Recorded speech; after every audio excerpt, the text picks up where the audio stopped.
아시는 분은 아실 텐데, 얼마 전에 저희 조카가 한 3개월 정도 저희 집에 머물다가 한국으로 최근에 돌아가는데요.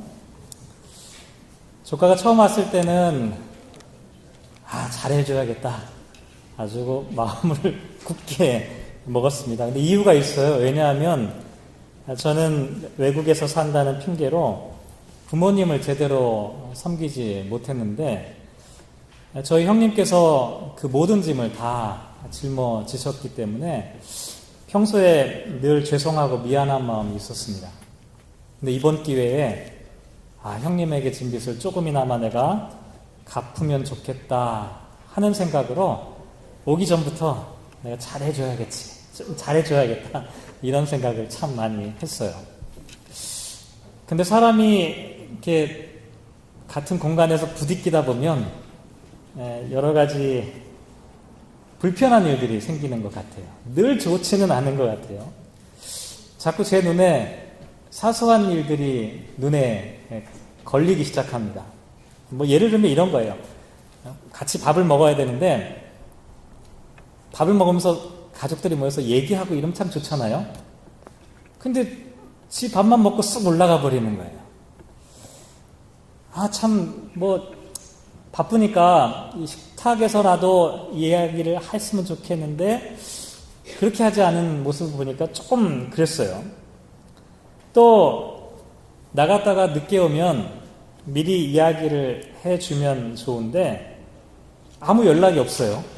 그러다가 오늘 집에 와서 밥 먹을 거니 얘기하면 밖에서 먹고 들어갈게요. 이러는 거죠. 이러면은 참 저야 요리를 준비하는 게 아니니까 집사람 생각해보면 어떨까 이런 생각이 들 때도 있었어요. 또 저는 이제 목사니까 제 입장에서는 교회 생활을 좀 잘했으면 좋겠다 이런 기대가 있잖아요. 근데 마침 머무는 동안에 수련회가 있었어요. 청년들 수련회가 있었는데 가자고 그 전부터 미리 다 얘기하는데 가기 바로 전날 다른 일 생겨가지고 못 간다고 요리조리 피하고 이런 일들이 막 겹치다 보니까 처음에 내가 잘해줘야겠다라고 하는 마음은 점점 사라지고 불편한 마음들이 생겨나기 시작했습니다. 그러다 한 번은 이런 일이 있었어요. 시간이 많이 늦었는데 안 들어오는 거예요. 아무 연락도 없이. 얼마나 걱정이 돼요. 연락이라도 줬으면 좋았을 텐데 속에서 막 불이 나는 거죠. 괘씸한 생각도 들고 그러다가 밤늦게 들은 이야기는 나중에 친구 집에서 자고 오면 안 되냐 화가 나가지고 전화로는 하지 않고 텍스트로 아무리 늦어도 집에 꼭 와라. 그러면서 제가 이제 집사람한테 못 참겠어. 내일 아침에는 내가 한마디 해야 될 것 같아. 그렇게 제가 이제 씩씩거리고 다음날 아침이 됐어요. 집사람은 이제 눈치를 보는 거죠. 언제 이게 터질지 모르니까. 근데 제가 아무 말도 하지 않았어요. 그냥 지나갔어요. 그러니까 집사람이 제 성격을 아는데 그냥 지나가는 게 이상한 거예요. 왜냐하면 밤새 어떤 생각이 저를 괴롭혔냐면 예전에 제가 우리 교인들은 다 아시겠지만 초등학교 5학년 때부터 친척집 생활을 했는데 그때 생각이 나는 거예요. 제가 어렸을 때 철 모를 때 친척집에서 지냈던 저의 모습을 보면서 그 친척 어른들은 어떤 생각을 했을까? 그래서 제가 아내한테 그런 얘기 했어요. 외숙모님이 이제 저를 많이 돌봐주셨는데 예전에 외숙모님께서 나 때문에 속이 시커멓게 탔을 것 같아. 그 생각이 자꾸 들기 시작하니까 전날 밤까지만 해도 한번 내가 혼내리라 했던 그 마음은 사라져 버렸어요. 오히려 조카 입장을 생각해 보니까 작은아빠, 목사인 작은아빠가 중요해요. 작은아빠 집에서 지내는 것이 결코 쉽지 않겠다 이런 생각이 들었어요. 걔는 교회를 한 번도 다녀본 적이 없는 아이였는데 저 때문에 그래도 꼬박꼬박 교회를 나오고 자기 나름대로는 애를 쓴 것이 아닐까 이런 생각을 하니까 오히려 미안하고 고마운 생각이 들었죠. 이 이야기를 통해서 제가 생각했던 것은 사람이 지나왔던 자기 삶을 돌아보는 것이 결코 쉽지 않다는 사실이었습니다. 사람들은 자기가 지나왔던 과거를 과장하거나 미화하기가 쉬워요. 그래서 흔히 이런 말도 있어요. 아시는지 모르겠지만 내로남불이라고 들어보셨나요? 내로남불. 이게 영어나 뭐 이런 게 아니라 내가 하면 로맨스, 남이 하면 불륜. 모르시나 보네. 한국에는 이거 다 알아요. 한국 떠난 지 오래되셔가지고 이런 어려운 이런 단어를 모르시는 것 같은데 자기가 하면 좋은 거예요. 자기가 하면 추억이에요. 근데 다른 사람이 하는 것은 추한 거라는 거죠. 자기 자신을 잘 돌아보지 못하기 때문이죠. 어떻게 하면 자기 자신을 잘 돌아볼 수 있을까요? 요즘 우리가 계속해서 다윗의 이야기를 생각해 보고 있는데요. 다윗이라고 하는 사람이 어땠습니까? 왕이 되었을 때 하나님 마음을 몰랐어요. 강력한 왕권을 갖게 되니까 하나님을 무시하고 다른 사람을 억누르고 지배하는 왕이 되었죠. 그래서 일어난 사건이 뭐였습니까? 밧세바 사건이고 우리아의 사건이었잖아요. 근데 다행스러운 건 뭐였어요? 용감한 나단 선지자가 다윗의 죄를 깨닫게 한 것이죠. 그때서야 비로소 내가 여호와께 죄를 범하였노라 이렇게 고백을 할 수가 있었죠. 그런데 여기서 끝이 아닙니다. 자신이 저질렀던 죄의 실체를 분명히 깨닫는 것이 중요합니다. 기독교인들이 잘 못하는 게 바로 이 부분이에요. 교회에 와서 내가 회개했다고 해서 모든 회개가 끝나는 것이 아닙니다. 말로 회개하는 것은 회개의 시작일 뿐이에요. 자기 자신을 돌아보아야 합니다. 자신이 저질렀던 죄의 아픔을 알아야 하고 죄의 책임도 느껴야 합니다. 왜냐하면 그래야 자신이 저질렀던 이 죄가 얼마나 무거운 것인지 또 그렇게 무거운 죄를 용서하시는 하나님의 은혜와 깊이와 너비와 높이를 우리가 비로소 생각해 볼 수 있기 때문입니다. 기독교에서 말하는 회개는 후회하는 감정이 아닙니다. 회개는 자신이 저질렀던 죄에 대한 통렬한 깨달음과 함께 새로운 삶에 대한 의지적인 결단까지 모두 포함하는 말입니다. 그래서 회개하는 과정에서는 반드시 자신의 삶을 되돌아보는 그 과정이 필요한 것이죠. 오늘 말씀을 통해서 우리가 생각해 볼 것이 바로 이것입니다. 다윗이 어떻게 자신의 죄의 그 심각성들을 깨닫고 되돌아볼 수 있었는지, 다윗의 이야기를 생각해 보려면 좀 복잡한 게 몇 가지 있습니다. 왜냐하면 그 가족들이 좀 복잡해요. 다윗의 아내가 성경에 기록된 것만 10명이 넘어요. 기록되지 않은 부인들의 이름도 상당합니다. 그러니 그 자식들이 얼마나 많겠어요. 성경에서 가장 대표적인 다윗의 자식은 암논이나 압살롬이나 아도니아나 솔로몬 같은 사람들인데요. 암논이라고 하는 사람이 첫 번째 아들로 알려져 있습니다. 근데 이놈이 나쁜 놈이에요. 사무엘하 13장 말씀을 보면 베다른 여동생 다말이라고 하는 딸이 있었는데 그 다말을 강제로 추행합니다.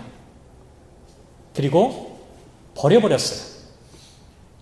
근데 이 다말이라고 하는 이 딸이 누구 동생이었냐면 압살롬의 동생이었습니다.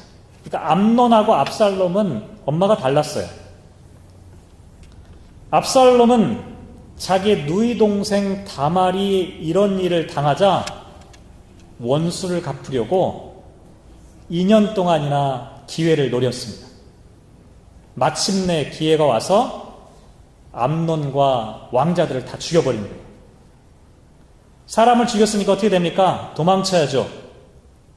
압살롬은 외가가 있는 그술이라고 하는 지역으로 3년 동안 망명 생활을 하게 됩니다.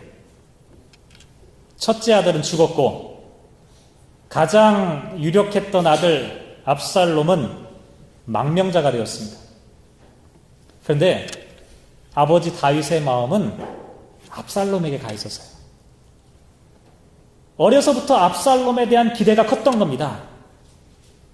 그러니 사람을 죽이고 도망친 압살롬을 그리워하는 마음이 있었던 거죠.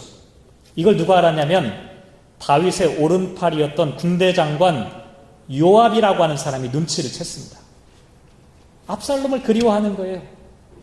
그러니 요압이라고 하는 이 군대 장관이 작전을 따가지고 다시 압살롬이 돌아오도록 이렇게 합니다.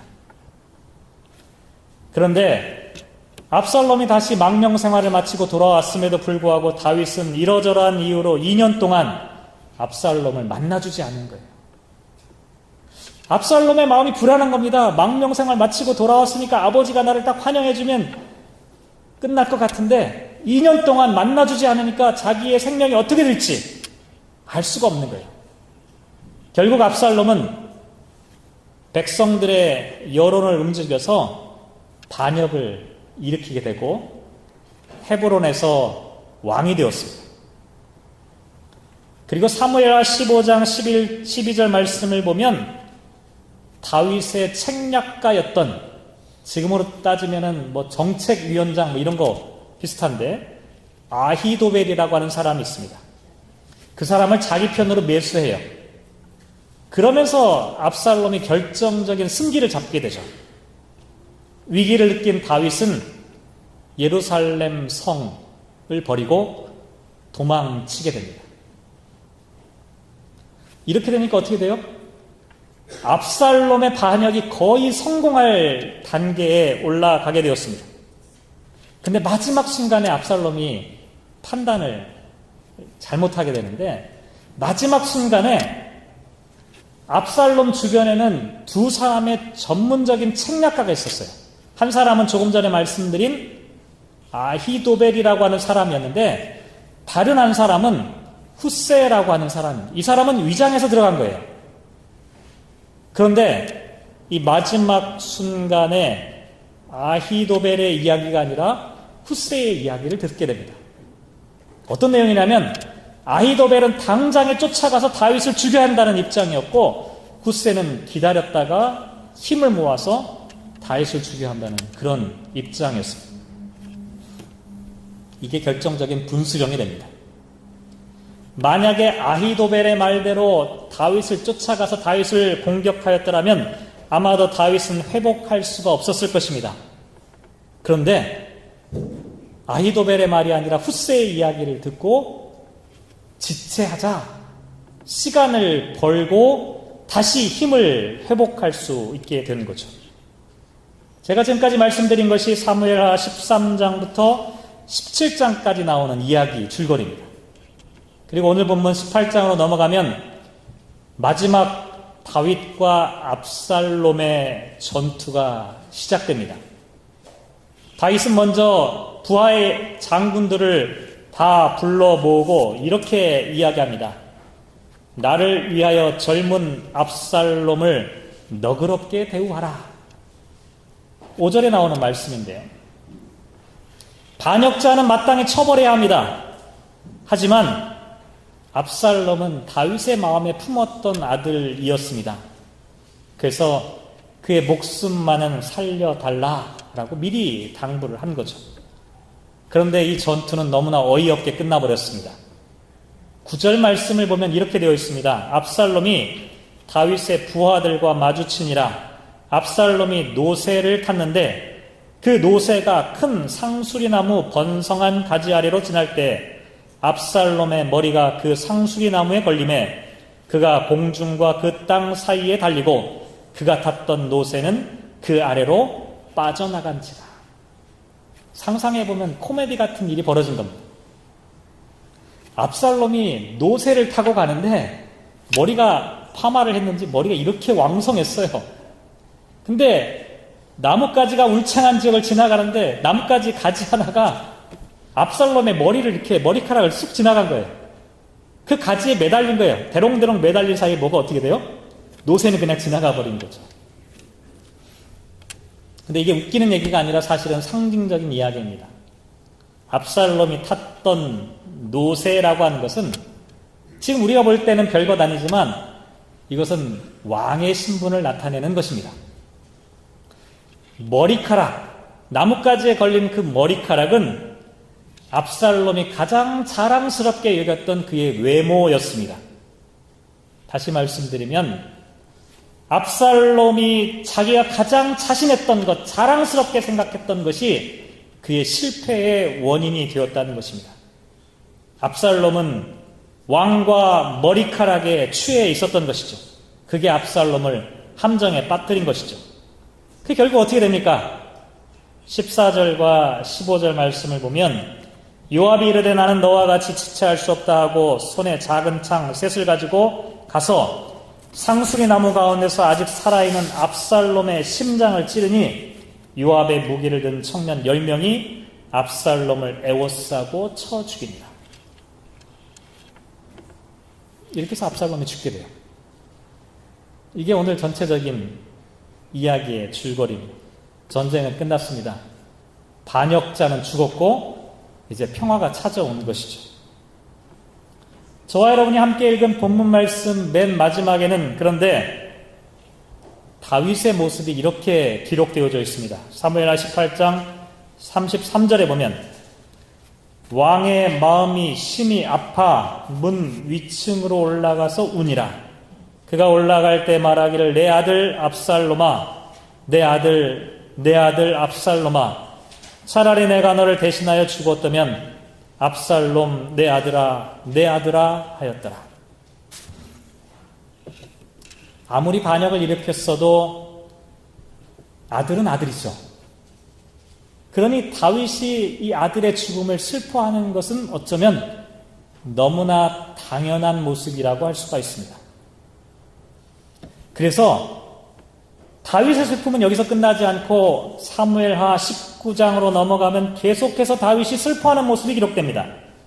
19장 4절에 보면 왕이 그의 얼굴을 가리고 큰 소리로 부르되 내 아들 압살롬아 압살롬아 내 아들아 내 아들아. 19장 6절 말씀에 보면 이와 같은 다윗의 모습을 바라보며 그의 군대 장관이었던 요압이 이렇게 말합니다. 이는 왕께서 미워하는 자는 사랑하시며 사랑하는 자는 미워하시고 오늘 지휘관들과 부하들을 멸시하심을 나타내심이라. 오늘 내가 깨달으니 만일 압살롬이 살고 오늘 우리가 다 죽었다면 왕이 마땅히 여기실 뻔하였나이다.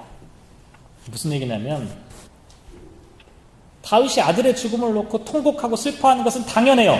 하지만 너무 슬퍼하니까 지나치게 슬퍼하는 모습을 바라본 그의 부하 장군들이 이거 우리가 전쟁에 이겨서 다윗이 이렇게 슬퍼하는 것 아닙니까? 차라리 우리가 전쟁에 졌어야만 하는 것입니까? 라고 이야기를 하는 것이죠.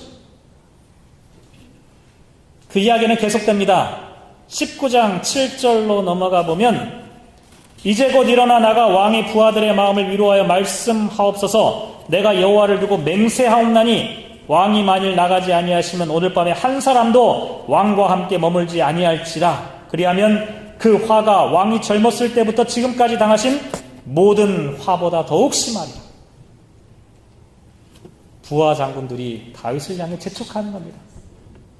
왕이시여, 이렇게 슬퍼만 하고 있으면 누가 당신을 향해 반역을 일으킬지도 모릅니다.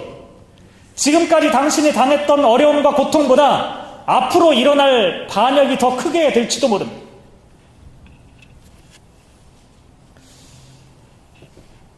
어떤 면에서 생각해보면 다윗의 슬픔은 너무나 당연한 슬픔입니다. 그런데 다른 편으로 생각해보면 다윗이 압살롬의 죽음을 이렇게까지 슬퍼하는 것을 이해하기가 쉽지가 않습니다. 왜냐하면 다윗은 압살롬 때문에 너무나 큰 고초를 겪었습니다.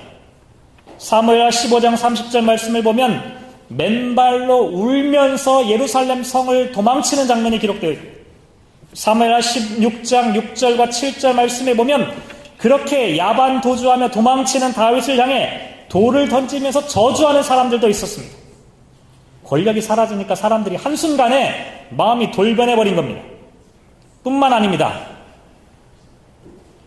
압살롬은 다윗이 도망친 후에 예루살렘 성으로 들어갔는데 예루살렘 성에 들어가서 무슨 짓을 저질렀냐면 사무엘하 16장 22절 말씀에 보면 압살롬이 온 이스라엘의 무리의 눈앞에서 그 아버지의 후궁들과 더불어 동침하였다고 기록합니다. 폐륜을 저지른 거죠.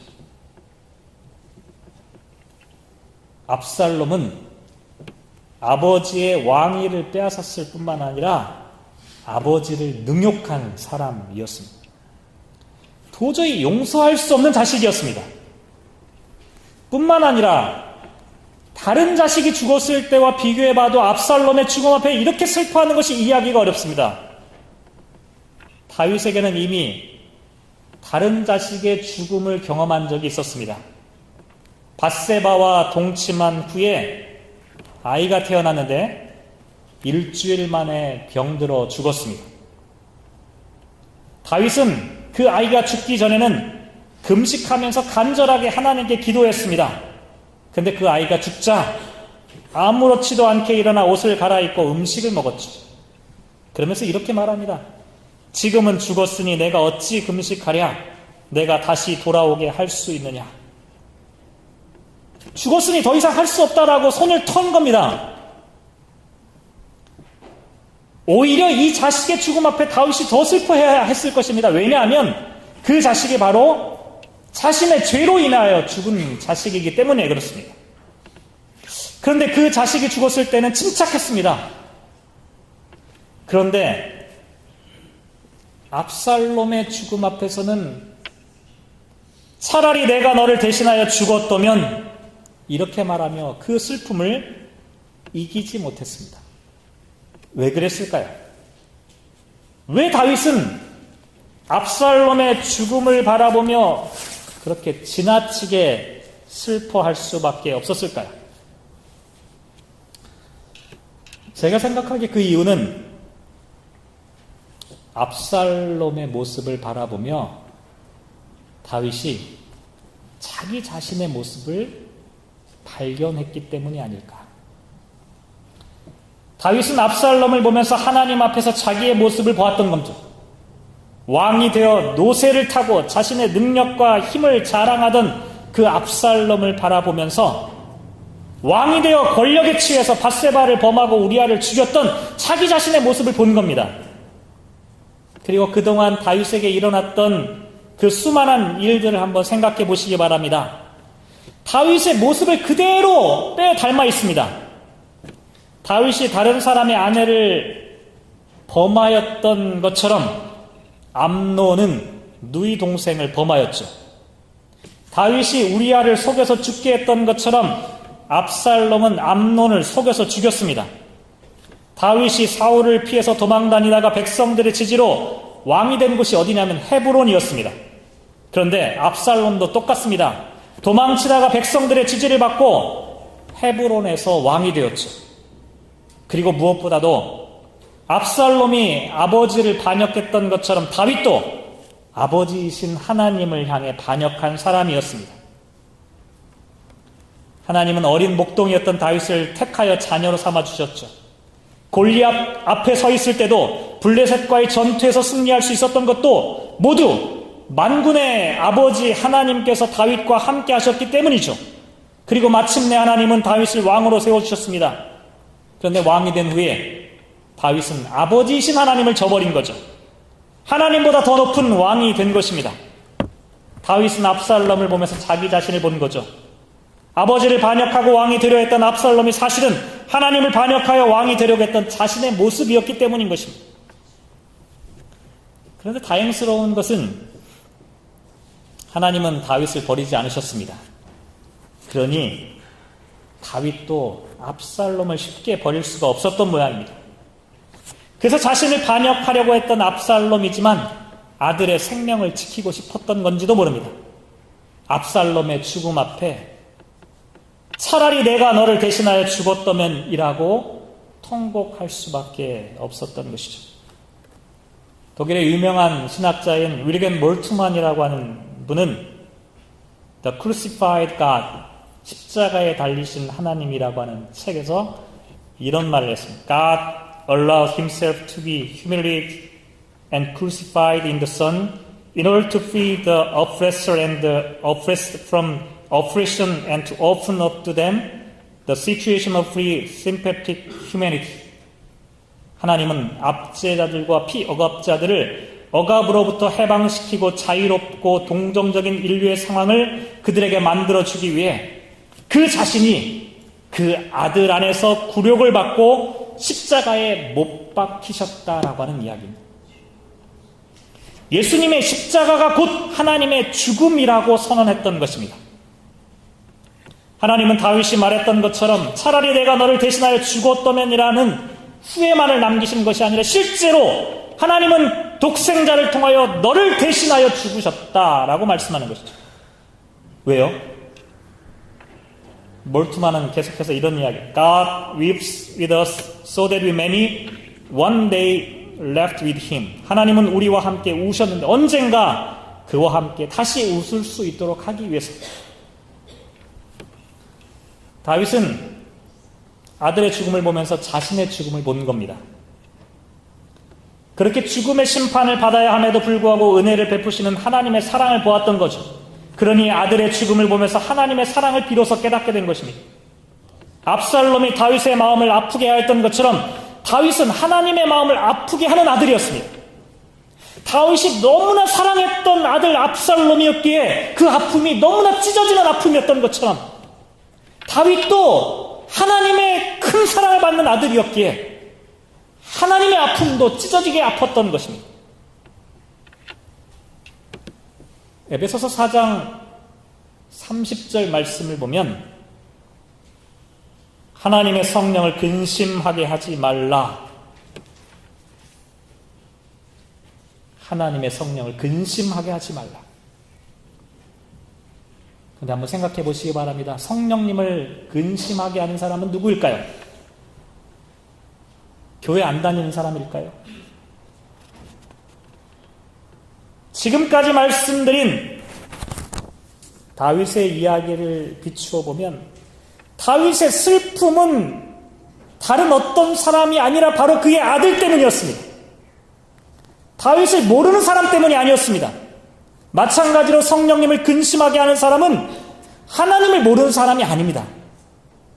저와 여러분처럼 하나님을 믿는다는 사람들, 성령 하나님을 내 가슴속에 모셨다고 하는 사람들입니다. 그런 사람들 때문에 성령님께서 근심하신다고 말씀하죠. 왜요? 에베소서 4장 26절 말씀에 보면 분을 내어도 죄를 짓지 말며 해가 지도록 분을 품지 말고 마귀에게 틈을 주지 말라고 하셨는데 우리는 하나님을 믿는다고 하면서도 해가 질 때까지 분노에 사로잡혀 있고 그래서 결국 마귀에게 빌미를 주는 우리들의 모습을 보시며 성령님은 근심하실 수밖에 없다는 것이죠. 또 28절 말씀에 보면 도둑질하는 자는 다시 도둑질하지 말고 돌이켜 가난한 자에게 구제할 수 있도록 자기 손으로 수고하여 선한 일을 하라고 말씀하셨습니다. 하지만 우리는 우리들의 욕망과 욕심 때문에 하나님 것을 훔치기도 하고 가난한 이웃의 아픔을 돌보지 않는 그 자식들을 바라보며 하나님의 마음은 슬퍼하신다는 것이죠.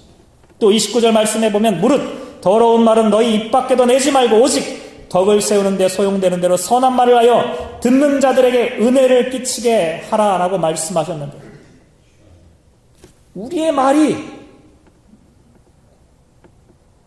더러운 말은 입 밖에도 내지 말라고 하셨는데 우리의 말이 다른 사람에게 상처를 주는 아픔을 주는 그런 사람들이기에 성령님은 우리를 바라보며 근심하고 계신다라고 말씀하고 있는 거죠. 지난주 중에 한국에서 들려온 뉴스가 하나 있었는데요. 세계 최대의 장로교회가 한국에 있습니다. 그곳에서 담임 목사의 자리를 아버지가 아들에게 세습시켰습니다. 그동안 수많은 논란이 있었는데 총회 재판국에서 그것을 합법이라고 지난주 중에 발표하였습니다. 사람마다 다 견해가 다를 수가 있습니다. 하나님이 이 일을 바라보시며 잘했다고 칭찬하실지 아니면 근심하고 계실지 말씀을 묵상하면서 마음이 무거워졌습니다. 욕심과 욕망의 눈이 어두워진 못난 자식들을 보면서 성령님은 얼마나 아파하실까? 아마도 성령님은 이렇게 말씀하시지 않으셨을까? 다윗의 말처럼 차라리 내가 너를 대신하여 죽었다면 내 아들 한국교회요. 한국교회요. 아마도 이렇게 괴로워하시는 모습이 하나님의 모습이 아니었을까? 사랑하는 성도 여러분, 내 안에 있는 성령님을 근심하지 않도록 저와 여러분을 바라보시며 기뻐하실 수 있도록 이 한 주간 동안 살아가시기를 주님의 이름으로 기원합니다. 기도하겠습니다.